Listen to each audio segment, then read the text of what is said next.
Hello viewers, welcome back to my channel. आज एक और रीडिंग करते हैं on what messages you need to receive right now. तो यहाँ पे थोड़ा डिफरेंट तरीके से करेंगे। यहाँ पे हमने दो पाइल रखा है। ये पाइल नंबर 1 है, ये पाइल नंबर 2 है, and each of them has 3 cards in it.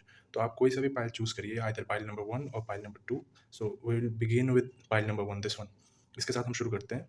तो जिस किसी ने भी ये वाला पाइल चूज़ किया, देखते हैं कौन से कार्ड्स आपके लिए आए। तो मुझे लग रहा है ना, यहाँ पे आप किसी पर्सनल इश्यूज़ को लेके थोड़ा टेंस्ड होंगे। There might be some issues you having in terms of a relationship और in terms on your personal space. तो आपके पर्सनल किसी चीज़ को लेके आप बहुत ज़्यादा सोच विचार कर रहे हो, जिसको लेके आप थोड़ा कन्फ्यूजन में हो। तो यहाँ पे मैसेज ये कह रहा है कि लेट गो। जब आप लेट गो कर देंगे, उसको पकड़ के नहीं बैठेंगे, उसको फोर्स नहीं करेंगे, तो a personal issue reaches resolution. तो जब आप इसको छोड़ देते हैं ना, तो बहुत चीज़ें हैं ना, जब हम उनको ऊपर से बिल्कुल ही ध्यान हटा देते हैं, तो ऑटोमेटिकली जो है वो उनका रेजोल्यूशन आने लगता है।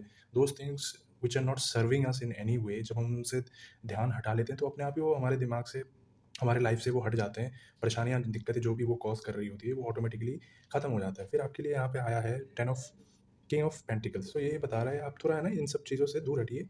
जब ये सारी चीज़ें सॉर्ट आउट हो जाएगी ना, तो सॉर्ट आउट होने के बाद आप जो है ना ये किंग ऑफ पेंटिकल्स बनने वाले हो, जो ये बता रहा है कि आप एक मैच्योर इंसान बनोगे। अगर आप बिज़नेस में हो, तो आपके बिज़नेस बहुत फ्लरिश करेंगे।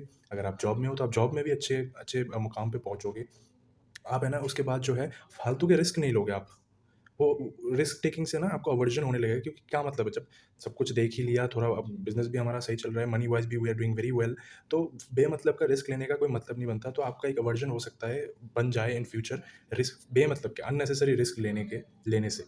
और जो है आप ज़रा केयरफुल रहेंगे हर चीज़ को लेके, क्योंकि यहाँ पे मैं समझ पा रहा हूँ कि आपके पर्सनल लाइफ पे कुछ इश्यूज़ चल रहे हैं, जिसकी वजह से आप थोड़ा केयरफुल बन जाओगे। आप अपनी सेफ्टी एंड सिक्योरिटी के ऊपर ज़्यादा ध्यान दोगे, ये मेरे को लग रहा है यहाँ पे।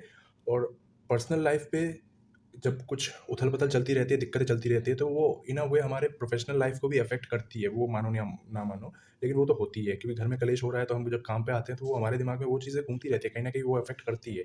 तो यहाँ पे यही मैसेज है कि आप लेट गो करो उसको, जान दो, let it go. It's not serving you in any वे। वो आपको, आप जब उसको जाने दे दोगे, तो पर्सनल इश्यूज़ जो भी आप फ़ेस कर रहे हो, वो अपने आप है ना सॉर्ट आउट हो जाएगा।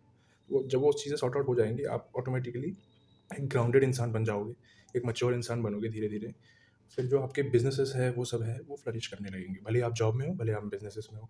और आपको शायद जो रिस्क है, अननेसेसरी रिस्क वगैरह में आपको पड़ने का भी नहीं है, और आपको अवर्जन भी होने लगेगा, आपको पसंद भी नहीं आएगा कि फालतू के मैं रिस्क लूँ। और जो है, आप है ना फाइनेंशियली एक हाई स्टेटस में जाने के मुकाम पे हो। तो वो आपको वो वाला टाइम फ्रेम अगर मैं आपको एक देना चाहूँ, तो वो या तो 14 दिन तो बहुत कम होता है, तो 14 दिन को हम रूल आउट करेंगे यहाँ पे।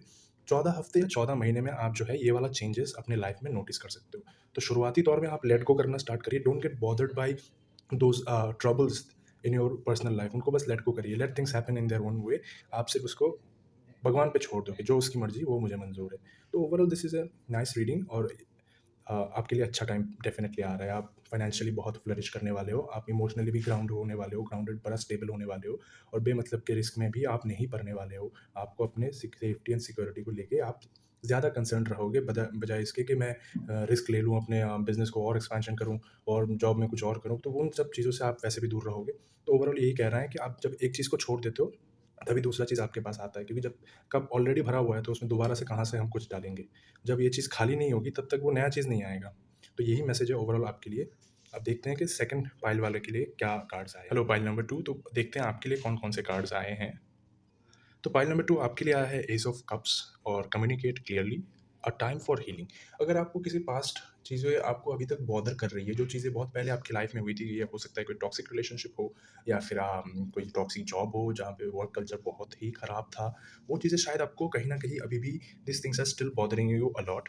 तो यहाँ पे मैसेज ये है कि this is a good time for healing. जो whatever has happened for good, has happened to teach you something about life. तो just accept the learnings and let go the rest of the stuff. तो और उसको, इस time को आप use it as a opportunity to heal from those past wounds. और यहाँ पे दूसरा मैसेज है कम्युनिकेट क्लियरली। तो आपके अंदर जो भी है ना, आप कुछ बताना चाहते हो किसी को, आप, the message here is you need to communicate that clearly. कभी-कभी क्या होता है ना, हम ये सोचते हैं कि यार हम, मेरे अंदर जो है, अगर मैं सामने वाले को वो बोलूँ, तो शायद वो कुछ गलत सोच ले या वो रिजेक्ट कर दे, क्या होगा? ज़्यादा से ज़्यादा रिजेक्शन होगा, लेकिन आपके दिल में ये तसल्ली रहेगी कि at least I have tried, I have expressed my feelings, and whatever has happened has happened. जो होनी को है वो तो कोई नहीं उसको रोक सकता, लेकिन यहाँ पे मैसेज है कि आप कम्युनिकेट करो क्लियरली। जो भी आंसर आए, you should not get bothered by it. आने दो, अगर रिजेक्शन आ रहा है तो उसको भी आने दो, अगर एक्सेप्टेंस आ रही है तो उसको भी आने दो। एस ऑफ कप्स ये बता रहा है कि यहाँ पे नया बिगिनिंग है, नया बिगिनिंग है, या कोई नया लव रिलेशनशिप है जहाँ पे either you are being very honest and innocent, you are loving with, मतलब आप पूरे सच्चे मन से प्योर इंटेंशन के साथ जो अदर पर्सन है उसको आप लव एंड अफेक्शन दे रहे हो, या फिर जो अदर पर्सन है जो आपका पोटेंशियल लव इंटरेस्ट है वो बड़ा इनोसेंट है, वो प्योर इंटेंशन के साथ आपको लव एंड अफेक्शन दे रहा है। तो ये दोनों चीज़ें हो सकती है, या तो आप हो या फिर वो दूसरा पर्सन है। यहाँ पे ये भी बता रहा है कि अगर आप लोग हैं ना, आप ऑलरेडी रिलेशनशिप में हो या फिर आप मैरिड हो, तो the most possible outcome for you would be you guys are conceiving a baby in coming months. Pregnancy is on the card. किसी बेबी को आप एक्सपेक्ट कर सकते हो कंसेप्शन का, और सेलिब्रेशन वगैरह भी आपके फैमिली फ्रेंड्स एंड फैमिलीज़ के अमंग हो सकती है। सोशलाइजिंग भी हो सकता है। इट इज़ पॉसिबल दैट कि आप अपने ये पुराने फ्रेंड्स वगैरह से, जिनके साथ आपको शायद बहुत टाइम से आप मिले नहीं होंगे, या फिर फैमिली मेंबर्स होंगे जिनके साथ आप शायद, हम अपने लाइफ में इतना उलझ जाते हैं कि फ्रेंड्स एंड फैमिलीज़ के साथ भी उतना टाइम स्पेंड नहीं कर सकते, तो सोशलाइजिंग कर सकते हो आप थोड़ा। और बट नो डाउट कि न्यू बिगिनिंग्स है कार्ड्स में, और जो पॉसिबल जो लव इंटरेस्ट है वो शायद बहुत इनोसेंट हो, प्योर लव हो आपका। उसमें आजकल के ज़माने के लोगों के अंदर जिस तरीके का मैल है, शायद उन पर्सन में वो उस तरीके का इंटेंशन ना हो, कि अगर मैं किसी को प्यार कर रहा हूँ तो उसमें मुझे मेरे क्या फ़ायदा हो रहा है। आजकल के ज़माने में ऐसे ही हो रहा है।